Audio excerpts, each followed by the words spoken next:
Monastery of Meherpur. এটি শতাব্দীর পর শতাব্দী ধরে স্থাপিত দেশের এক প্রত্যন্ত অঞ্চলে লুকিয়ে আছে।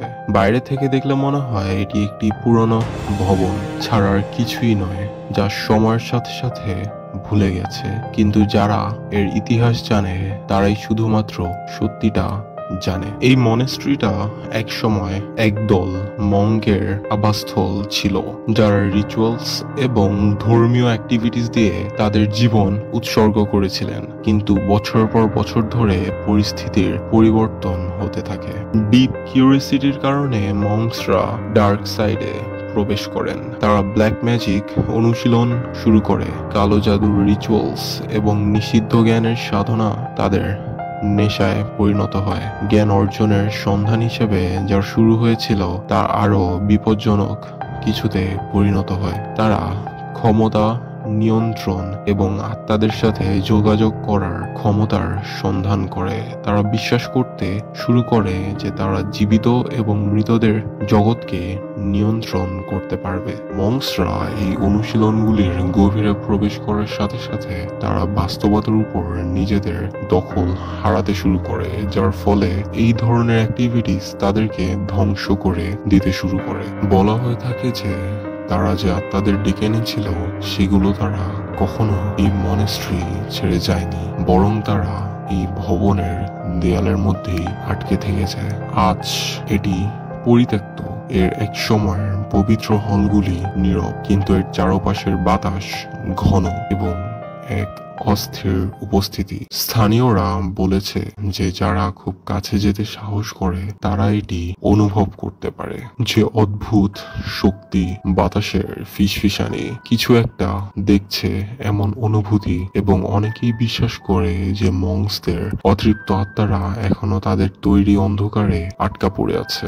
যদিও এটি বছর পর বছর ধরে পরিত্যক্ত অবস্থায় আছে, তবুও এর অন্ধকার ইতিহাস এখনো বিস্মৃত হয়নি। স্থানীয়রা এর চারপাশের ভয়ঙ্কর গল্পগুলির সাথে বসবাস করে আসছে এবং বছরের পর বছর ধরে আরো অদ্ভুত ঘটনাগুলি প্রকাশিত হচ্ছে।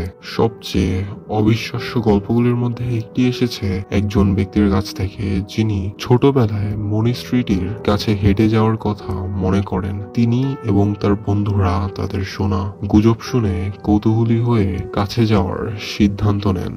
তারা যখন ভবনের চারপাশে হাঁটতে শুরু করে তখন তারা তাদের পিছনে পায়ের শব্দ শুনতে পান, জোরে এবং স্পষ্ট, যেন কেউ তাদের পিছনে হেঁটে যাচ্ছে। তারা ঘুরে দাঁড়ায় অন্য একজনকে দেখার আশায়, কিন্তু কেউ সেখানে ছিল না। তবুও পায়ের শব্দ তাদের অনুসরণ করতে থাকে। ছেলেটি এবং তাদের বন্ধুরা পালিয়ে যাওয়ার সময় যে আতঙ্ক অনুভব করেছিল তা মনে করে পায়ের শব্দ এখনো দূর থেকে প্রতিধ্বনিত হচ্ছে। তারপর থেকে সে আর কখনো সেখানে যায়নি। আরেকজন স্থানীয় মহিলা, যিনি বছর পর বছর ধরে কাছাকাছি একটি জায়গায় বসবাস করছেন, তিনি প্রথমবারের মতো মন্ত্রোচ্চারণ শুনতে পেরেছিলেন বলে মনে করেন। এটি একটি শান্ত সন্ধ্যা ছিল এবং তিনি বাইরে বসে ছিলেন যখন তিনি শব্দটি লক্ষ্য করেছিলেন। প্রথমে এটি মৃদু ছিল, যেন দূরের কোনো ঝোপের মধ্যে,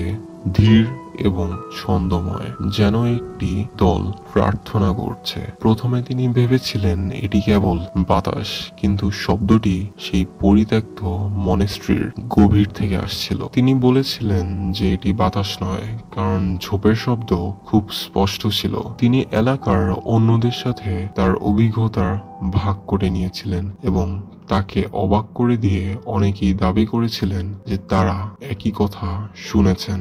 সময়ের সাথে সাথে তিনি আবারও ঝোপের শব্দ শুনতে পান, সবসময় রাতে, এবং এটি শুরু হওয়ার সাথে সাথে হঠাৎ বন্ধ হয়ে যেত।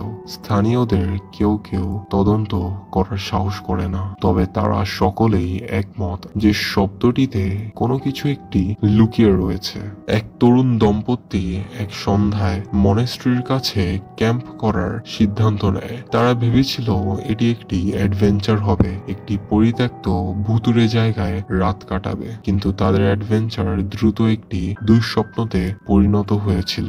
রাত বাড়ার সাথে সাথে তারা তারা শব্দ শুনতে শুরু করে, খসখস শব্দ, মৃদু ফিসফিসানি যা তাদের চারপাশ ঘিরে রেখেছে। প্রথমে তারা এটিকে ঝেড়ে ফেলে দিল, ভেবেছিল এটি কেবল বাতাস বা প্রাণী, কিন্তু তারপর শব্দটা আরো জোরে হয়ে গেল এবং তারা পায়ের শব্দ শুনতে পেল, যেন কেউ তাদের চারপাশ দিয়ে হেঁটে যাচ্ছে। সবচেয়ে ভয়ঙ্কর অংশটি ছিল যখন তারা উপরের দিকে তাকায় এবং ভাঙা জানালার পিছনে একটি কালো ছায়া দ্রুত সরে যেতে দেখে। মূর্তিটি দেখতে পাওয়ার সাথে সাথেই যেন অদৃশ্য হয়ে গেল, কিন্তু ভয় তাদের তাড়িয়ে দেওয়ার জন্য যথেষ্ট ছিল। তারা সূর্যোদয়ের আগেই চলে গেল এবং দুজনেই পরে এ বিষয়ে কথা বলতে অস্বীকৃতি জানায়।